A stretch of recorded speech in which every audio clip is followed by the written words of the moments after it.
नमस्ते दोस्तों। अगर आप इलेक्ट्रिकल की नई शॉप खोलना चाहते हो तो आपको इलेक्ट्रिकल प्रोडक्ट के बारे में नॉलेज रहना बहुत ही ज़रूरी है। उसके बगैर तो आप इलेक्ट्रिकल शॉप खोल ही नहीं सकते।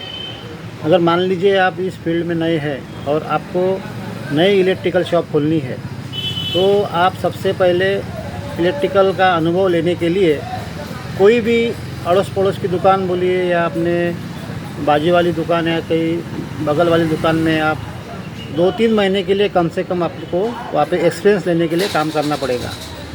और उसमें अपने को समझना पड़ेगा कि भैया ये वायर काय को बोलते, स्विच काय को बोलते, पंखा, कूलर, पाइप, उसका बटन, स्विच, ये सब चीज़ें अपने को वहाँ पे समझना है।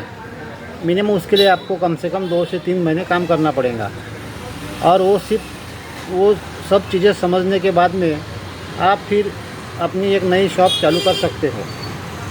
ज़रूरी नहीं कि नई शॉप खोलने के लिए बहुत सारा पैसा चाहिए।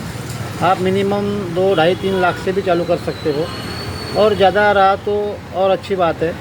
लेकिन आपको अगर एक नई दुकान खोलना है तो कम से कम आपको 2-3 लाख रुपए अपने जेब में चाहिए।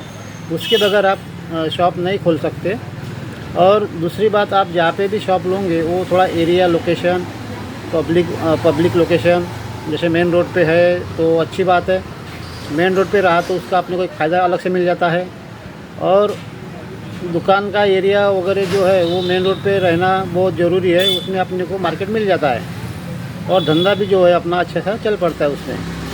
तो जब मान लीजिए आपने किसी के दुकान में 3-4 महीने काम करने के बाद अपनी खुद की दुकान खोली, और खोलने के बाद में आपने अपने शॉप में क्या क्या रेंज रखना है, क्या नहीं रखना है, तो आपको ये शॉप चालू करने के बाद पता चल जाएगा कि अपने को अभी कौन सी रेंज रखना चाहिए। मिनिमम आपको तो ब्रांडेड कंपनी के 1-2 कंपनियां रखना ही पड़ता है, उसके बगैर अपनी दुकान चालू नहीं हो सकती। उसके साथ ही आपको मीडियम कंपनी के कुछ आइटम रखना पड़ेगा, ताकि ग्राहक कैसा है, कोई ब्रांडेड चीज़ मांगता है तो कोई मीडियम चीज़ मांगता है, वो हिसाब से अपने को फिर वो अपने शॉप में माल भरना पड़ता है। मान लीजिए आपने एंकर का, पॉलीकैप का वायर भर लिया और मीडियम कंपनी का नहीं भरा, तो कोई ऐसा आता है कस्टमर कि भैया मेरे को मीडियम ही चाहिए, तो आपको मीडियम कंपनी का भी वायर भरना बहुत ज़रूरी है।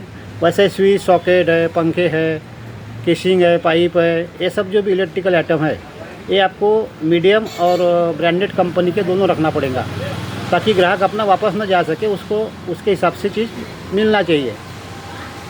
और ये सब चीज़ें होने के बाद में फिर आपको पता चल जाएगा कि अपनी दुकान चल रही कि नहीं चल रही। आपको ये 6 महीने में आपको पता चल जाएगा। धन्यवाद।